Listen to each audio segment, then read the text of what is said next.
दिनै सानसेनि रादाबखौ फरायदों आं किलिकाम ब्रह्मआ।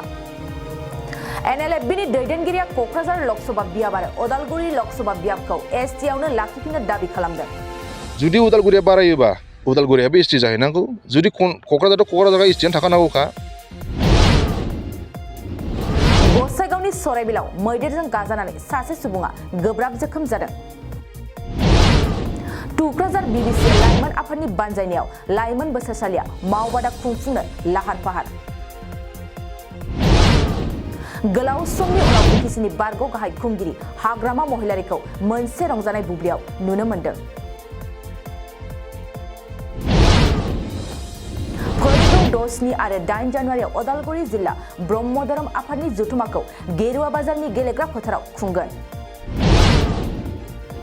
मरिगाव जिल्लानि सिङाव थानाय फोरोंगिरि अजित कुमार बसुमतारीनि सारादुखौ बाथौ धोरोमनि नेमखान्थिजों खुंफुंदों। बजालिनि सिंबारियाव गोदान लुफुंनाय फाक्का लामानि लेबारफ्रा गोख्रों सोमावसारदों। रायमना माहारियारि हाग्रामानि चौधुरीगाराव देग्लाय लावखार ओंखाम थावनिया बन्द जानानै दं। 20 केरेट चेम्पियनशिपआव बर'नि सानै गेलेगिरिया सनानि मेडेलखौ देरहादों। दिनै सानसेनि रादाब फरायथिनायाबो एसेनोसै। गोजोन्थों। नोंथाङा सानाय सुनाय बेरामनि जेंनायाव गोग्लैदों नामा?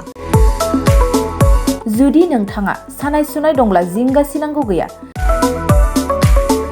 चिरां जिल्लानि बेंटल गेट साफागुरियाव दायो SI निउर' थेरापि सेन्टार दंसै।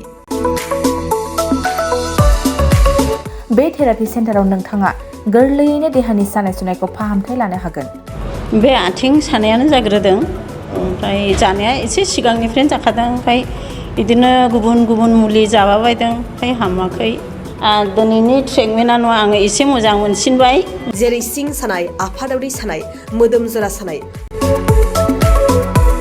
आइजोफोरनि जेंना, खर' सानाय बायदि बेरामखौ फाहामनाय जायो। लोगोसेयैनो बे सेन्टाराव थानानै फाहामथाय लानो हानायनिबो सुबिदा खालामदों। नोंथांमोनहा SI निउर' थेरापि सेन्टाराव फाहामथाय लानो गोसो दंब्ला नैबे मबाइल नम्बर 7620160459 नङाब्ला 9476977956 आव थोंजों सुलाद लानो हागोन।